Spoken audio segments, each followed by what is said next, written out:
Ересек адамның тұсауын кескенін көргенсіздер ме? Негізі қазақта тұсау кесу деген дәстүрді барлығы біледі. Бірақ тұсау кесер тойын жасап, аяғын апыл-тапыл басып, енді ғана жүріп келе жатқан кішкентай балаға арнайтын. Тұсау кесу кішкентай сәби қас-қас тұра бастаған кезде тезірек шауып кетсін деген ізгі тілекпен жасалатын дәстүрдің бірі. Тұсауды ала жіппен кесетін болған. Оның мәні ешкімнің ала жібін аттамасын деген ой. Ал ересек адамның тұсауын кескенін көргенсіздер ме? Тұсауы дұрыс кесілмесе, негізі бұны жасауға болады. Біздің бір жеңгеміз өмірі шалынатында жүретін еді. Жасы келген адам. Үнемі тегіс жерде сүрініп, кейде аңдап басып, абайлап жүрдім десе де көп құлайтын. Талай рет қол-аяғын ауыртып, сіңірі созылып, тобығы шығып, әйтеуір жазымға тап болатында жүретін.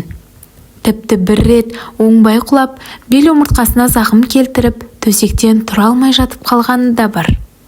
Сонда үлкендер, осы сенің бала күніңде тұсауың кесілмей қалған-ау, үнемі құлайсың да жүресің. Тұсауыңды қайта кестіріп жіберейік деп, әзіл шынын араластырып айтып қалатынын да естігенмін. Жеңгем де күліп қана қоя салатын. Осы соңғы рет құлағанында жанына қатты баттым екен, шынында да менің тұсауым дұрыс кесілмеген болар. Оны кім біліпті?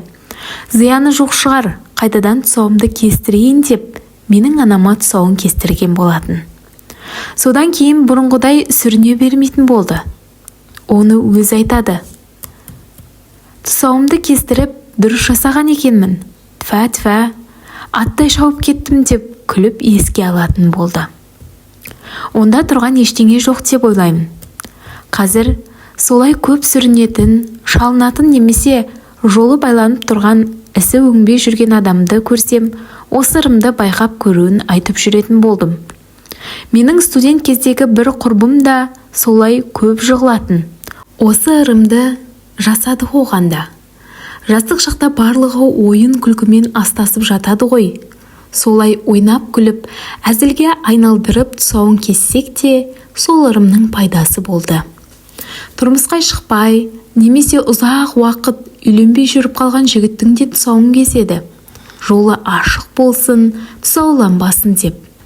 Ешқандай ырымның негізі жасалынатыны болмайды. Өтірік емес. Қазақ еш уақытта әшейін істемеген.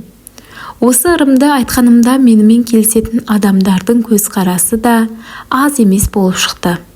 Бір танысым өзінің басынан өткен жағдайды айтып берген. Мен де осылай кеш кестіріп барып, жолым ашылған. Әкемдікін 40-тан асқанда кескен, біздің көзімізше. Кішкентайында кесілмей қалыпты. Сосын ініммен бірге кесіп жіберді деп оқиғасын баяндап бергенде бұрынғыдай күліп қарамайтын болдым.